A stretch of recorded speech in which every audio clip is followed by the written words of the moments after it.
What is up, guys? Welcome back to Think Shank. We are jumping back in, and I had to let a bunch of these swirling headlines digest, synthesize a lot of the ideas and thoughts. I wanted to take a new approach this time, which is let's cover a bunch of the kind of top headlines. I'm going to try and hammer home most of the takes and thoughts that I have pretty pointedly. I'm trying to be mindful of regurgitating stuff you probably have heard. People are just thirst trapping for content right now, and thankfully, cranking out longer-ish form content with thoughtful insights just maybe is one of my superpowers. Thank you all so much for watching. As always, it really means the world. Let's do it. What I want to start with is Damian Lillard coming home. He gets the 3-year, $48 million contract to return back to the Portland Trailblazers, and of course he got stretched and woven. Milwaukee Bucks will be spending $20 million for him over the next 5 years. It'll just be dead money. I have to think that this kind of decision had to be run by Giannis in the first place. Giannis wants his tail end of his prime to at least be somewhat competitive. It's just important to point out that the team is so crippled and unable to actually do a ton of things because they have actually mutilated themselves in pursuit of that same effort. Now, does that serve as an excuse for none of their draft picks hitting and really having zero upside swing guys that are on the younger side? Absolutely not. And especially as we look at A.J. Johnson over in Washington, it is kind of tough. The cultural investment is really clear at this point. You have Jrue Holiday coming back, also another semi-homecoming after they acquired him for about 48 hours. What I love about it is Jrue was canvassed as a nonsensical overpay. I think a lot of people really stick to the eternal talking point of age. Better be careful. I don't know, man. He might just slip in the shower and break his fucking pelvis. He's already 31 years old. We gotta stop doing that as a community, I think, especially with the prominence of egalitarian and team necessitated ball at this point. Like, nobody is expecting Jrue Holiday to come onto this roster and average 20 and 8, primarily going to be defense and leadership and role modeling of professionalism and defense.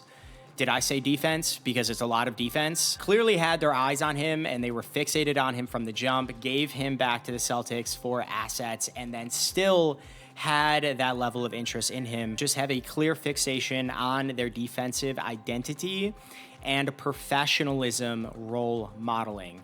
Say whatever you want about Jrue's shooting potency from the left corner. Dude is an utmost pro, and when you are building a team with so much youth, fervent passion, it seems like, to want to get better. I don't know if it's just because of the city's reputation, honestly, but there's just such a real outcast, hipster kind of vibe to them always. Getting a relevant player like Jrue Holiday is actually kind of cool for that reason, because he was on the best to second best team for the last like 3 years. 2 is their super ballsy pick at number 16. I'm gonna make a breakdown of Yang Hansen at some point because he is fantastic and is an incredibly infectiously joyous story.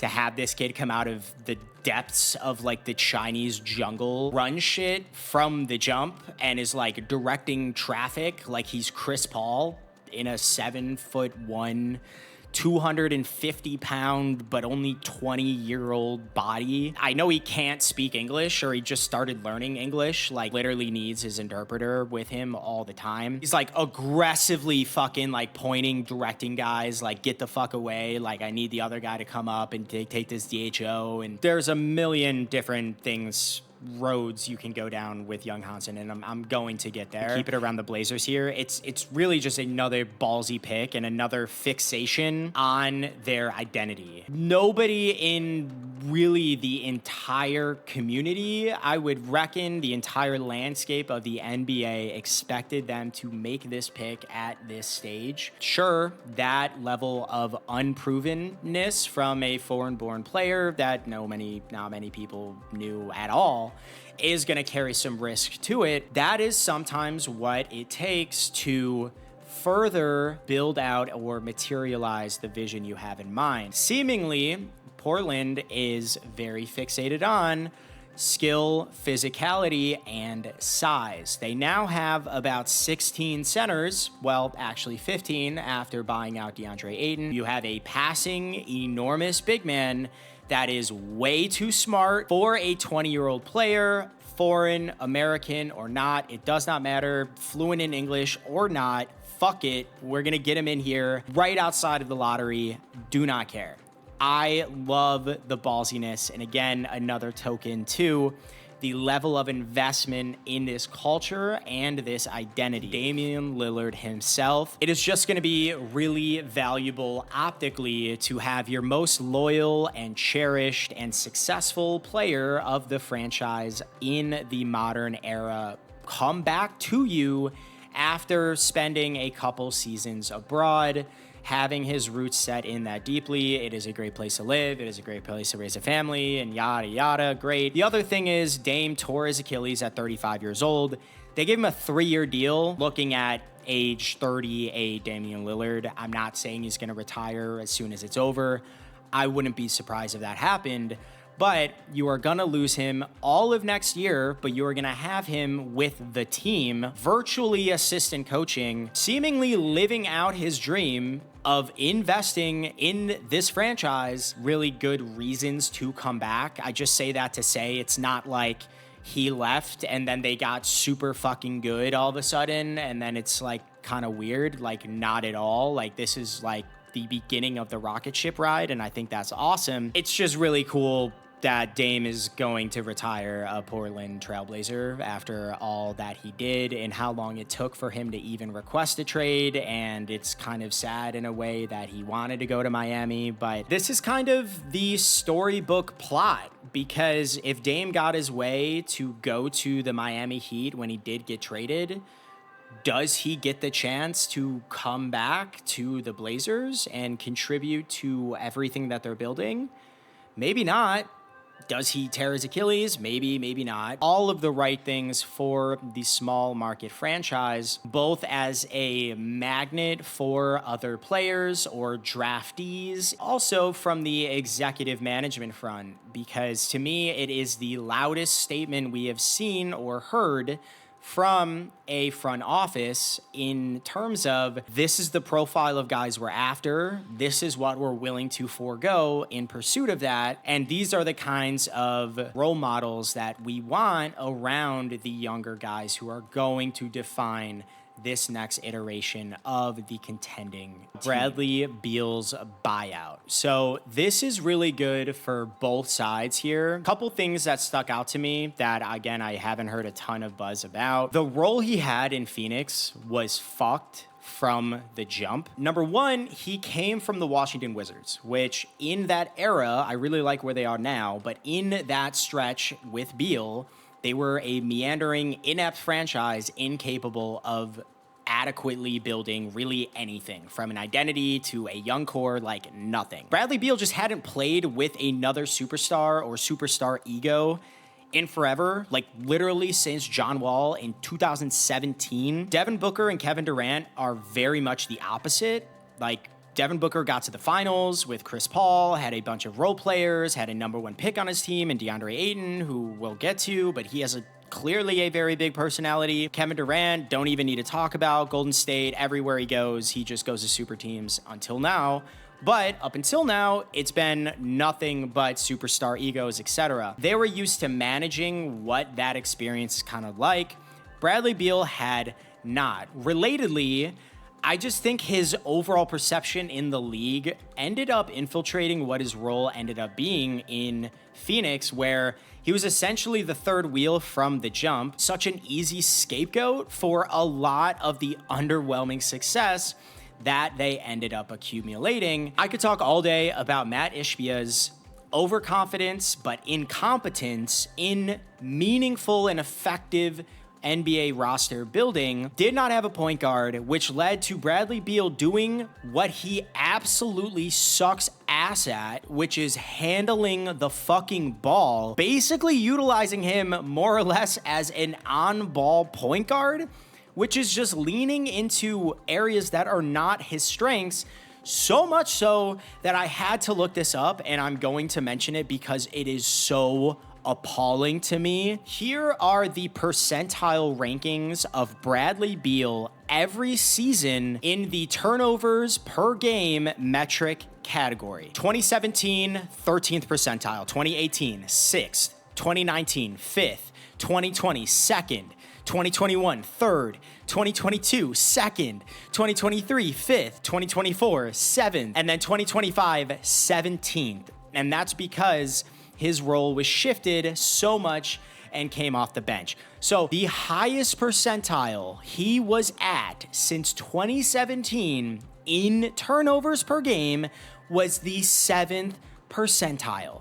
That is how fucking terrible he is at handling the ball. But again, Phoenix refused to acknowledge that in any capacity and rolled with no point guard, and all of a sudden you have Bradley Beal stumbling all over the court and he looks terrible. So you're leaning into areas that are not his strengths, much more maximized as a secondary side creator, secondary advantage sustainer, and he's coming in as a third wheel, an easy scapegoat, and has no real experience working alongside of or managing fellow superstars and fellow superstar egos, not to mention high-ass expectations, and then most importantly are the no trade clause optics, which are absolutely toxic. It is absolutely not his fault that he is so overpaid from a hilariously inept franchise in the Washington Wizards. Put yourself in his shoes and actually get out of your own perception and become Bradley Beal right now.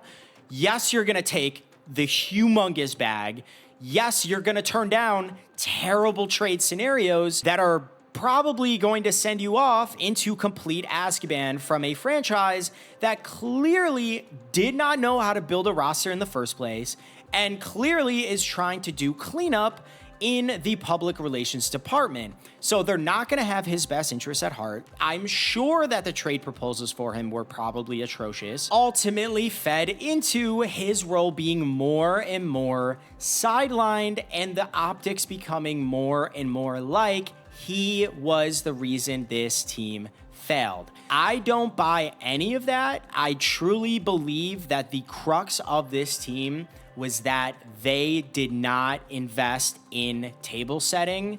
This is a fundamentally genetically flawed team structure that is not viable for contention in the modern era. Beal would have gotten the shortest end of the stick, but happened to have all of these amenities in his favor that ultimately crafted this really negative persona and light on him as a person, him as an asset, parting ways with that looming dark cloud of the no trade clause and the overpay and all of it is unbelievably satisfying to see. Because again, you put yourself in his shoes, you are gonna probably play it exactly the same. So there is no reason that we should really have a personal issue with Bradley Beal as a player based on the team construction and all of the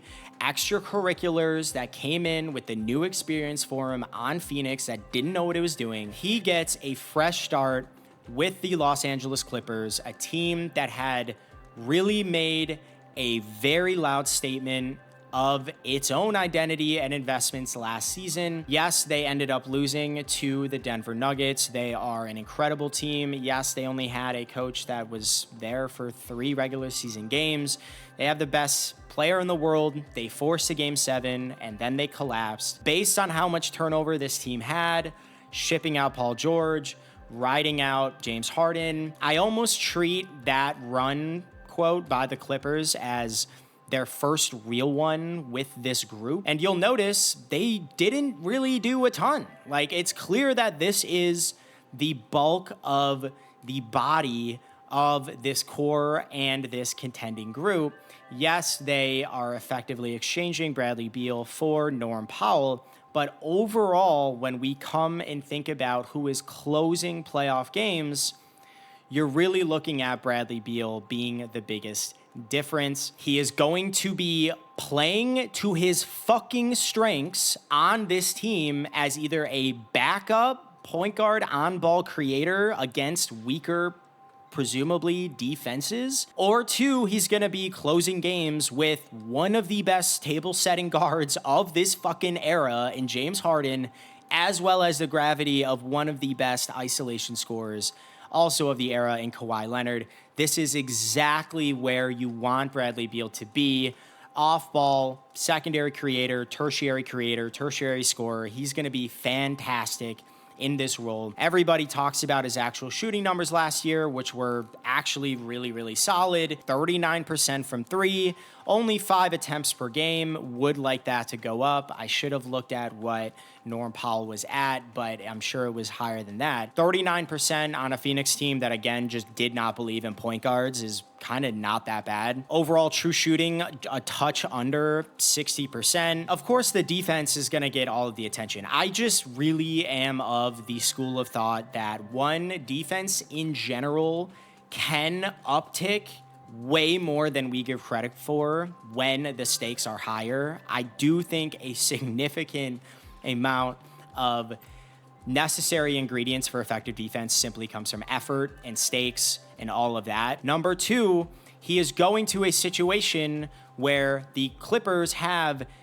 bottomless amounts of defensive guards and wings that are going to be taking the hardest of hard defensive assignments. Chris Dunn, point guard, one of the best defenders in the entire NBA. I was absolutely glazing all over him constantly in that Denver series.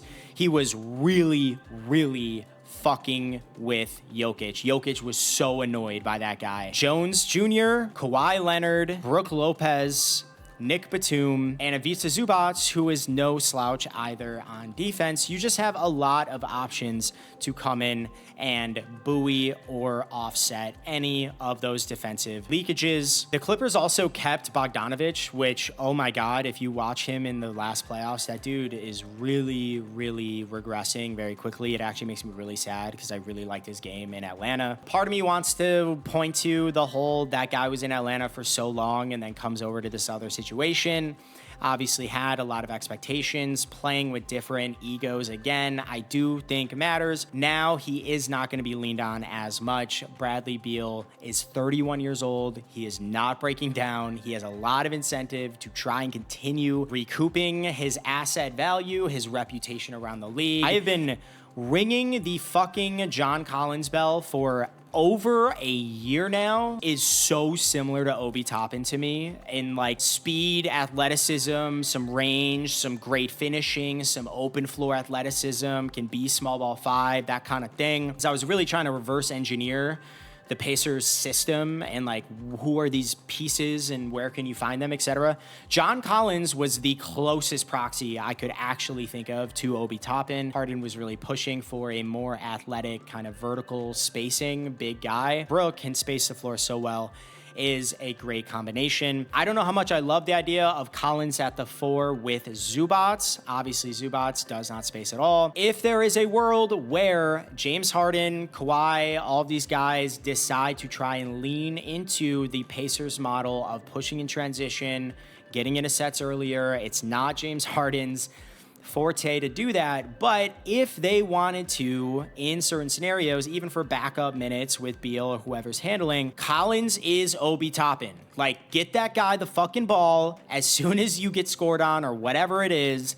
That dude is so athletic, and I would really love to see it leaned into. Harden buoying the age risk is still intact. Kawhi Leonard is not going to play more than 55 games. The last time Bradley Beal played at least 60 games was in 2021. You couple that with Kawhi, that is the area where I would be most concerned about that. Norm Powell was definitely an Iron Man, did not miss games, hated missing games. I'm not saying Bradley Beal loves missing games, but it's just who you are at this point. Feel a little bit sad for James Harden. He is probably the guy I think of the most, honestly, when it comes to guys who hate missing games. You can say whatever you want about James Harden's play style and his heliocentrism and his refusal to maybe evolve his game around stars or whatever. That dude is always available. You can listen to Doc Rivers talk about it. D'Antoni talks about it. You think about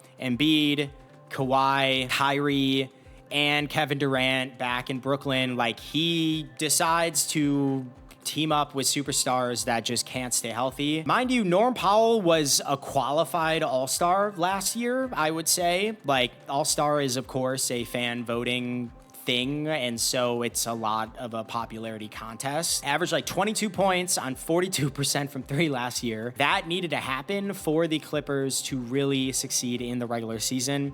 If that guy's replacement is only going to be playing 50 to 60 games, that is going to be definitely something to monitor. Big takeaway is thinking about the postseason, presuming that Bradley Beal will be ostensibly healthy. That should be fine. It is, of course, just a regular season thing. I am curious to see if they're able to pick up Chris Paul, someone in that DeAndre mold. Ayton is on the Lakers lifeline. This is it, pal.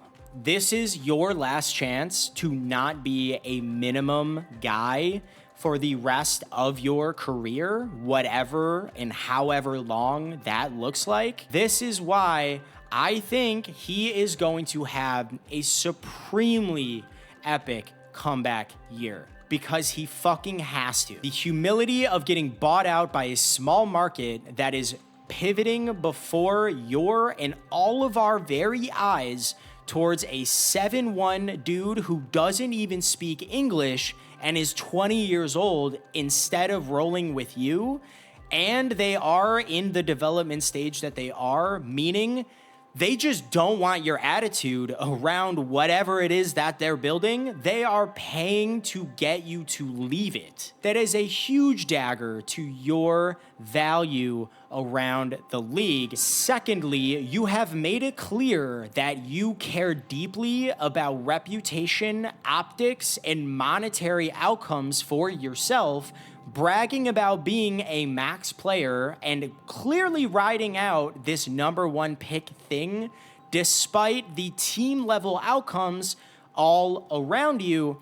Now you are on the flashiest, most glamorous franchise in the entire league. So this is just gonna fit your character. Ostensibly, it is gonna give you what you want. And now that you're gonna have the spotlight, I really, really hope you're ready for it. I don't know the last time we have had such a high ceiling of potential impact for a, quote, star-ish player be so easily defined and carved out, low threshold required of actual skill and talent. Like, you literally just have to run back on defense, defensively rebound, and roll hard to the rim. And I guess set physical screens and actually try to get contact on them to help Luka, LeBron, whoever it is, actually eat up more space, get closer to the basket. Like, those are literally all you have to do to actually contribute to winning in this situation. I don't know how much simpler, maybe not easier, actually, I think it actually is easier too, simpler and easier it could possibly be for you to, again, rehab your value in the league. Biggest of all, in my opinion, you are going to be in the middle of the Venn diagram of probably the three most competitive fucking people in the entire NBA ecosystem with Luka Doncic, LeBron James, and JJ Redick.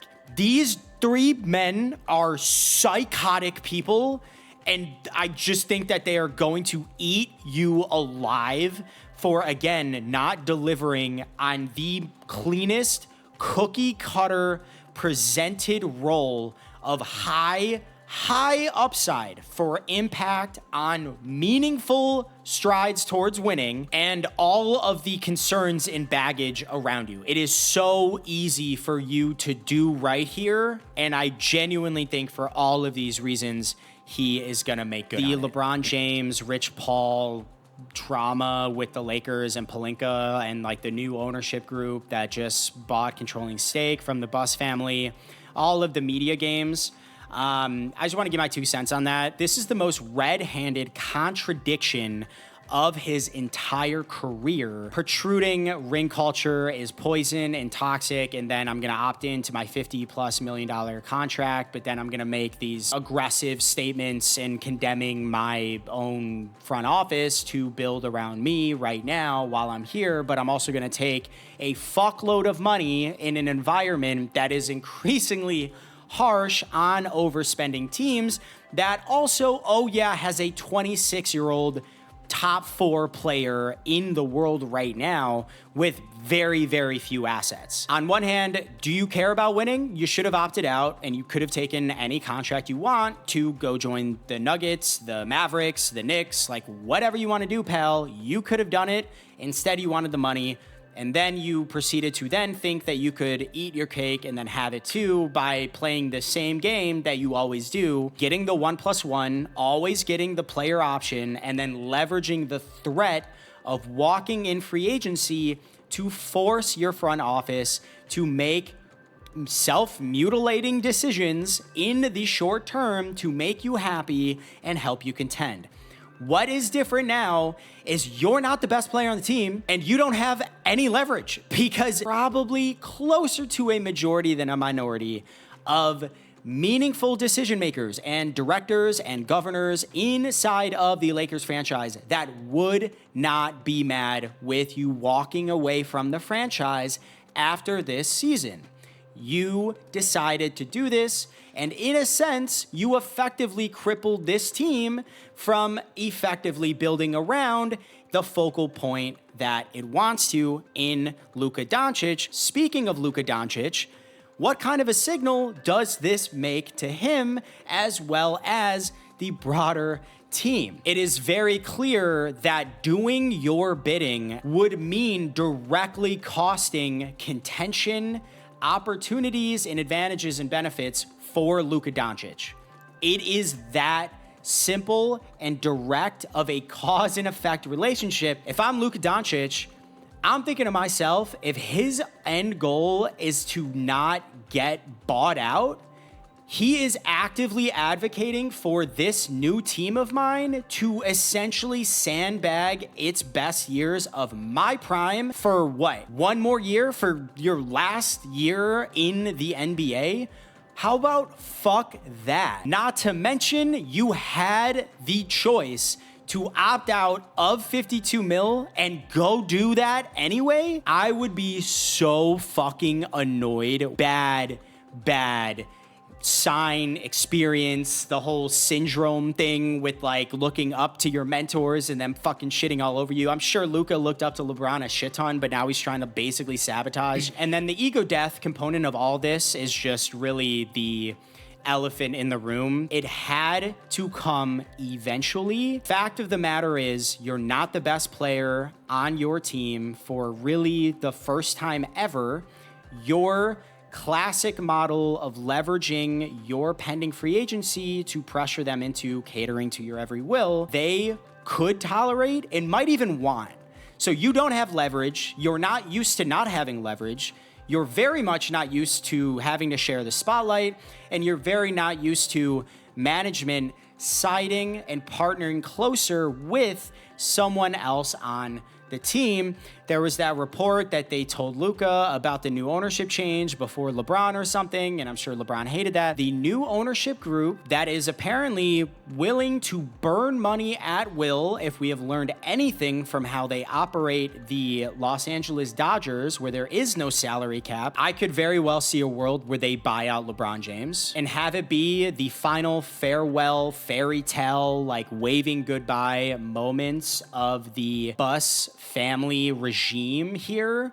It is kind of the signal or the sliding door moment between Genie Bus and the family, handing the keys over to a new ownership group, giving, at worst, the second best player to ever play the sport a solid by buying him out and letting him play where he wants is just so on brand to me. It's almost like the end of the Iron Giant or some shit where he like flies into the fucking satellite or some shit and like a suicide mission. Yes, it wouldn't help the team, but I genuinely see that specific angle being one that the media could sit with and even the fans could sit with, because this whole Cold War between LeBron and the front office, I really think is going to get old fast. And I genuinely think the Lakers fans are going to want to pivot to Luka sooner rather than later. The asset return for a guy like LeBron James is actually not even that high in this current marketplace, given the number that he's at. We're going to do this because this is the brand we've cultivated, and we are going to make this a clean, clear changing of the guard. Genie Bus fucks off, never to be heard from again. They get a new governor or whatever the fuck they want to do. The national media is going to love it because we're going to get LeBron James on a minimum contract on like Denver, and then we're going to see him in the conference finals and the finals most likely. And so global basketball fans, not even fans of whatever franchise he picks, are just going to be super bought in. Adam Silver would fucking love it. It would be such a cool send-off for, honestly, a generation of the fan base to, let's face it, get to see LeBron in the fucking finals again at an unbelievable level of production at an unprecedented age, and it would just be kind of cool. So I genuinely think that that could be something that everybody could end up living with and get over sooner rather than later. But that is just me. All right, guys, that was a really good catch-up. Hopefully that was insightful. Thank you all so much for watching. I hope you all are having a fabulous, fabulous summer. And as always, until next time.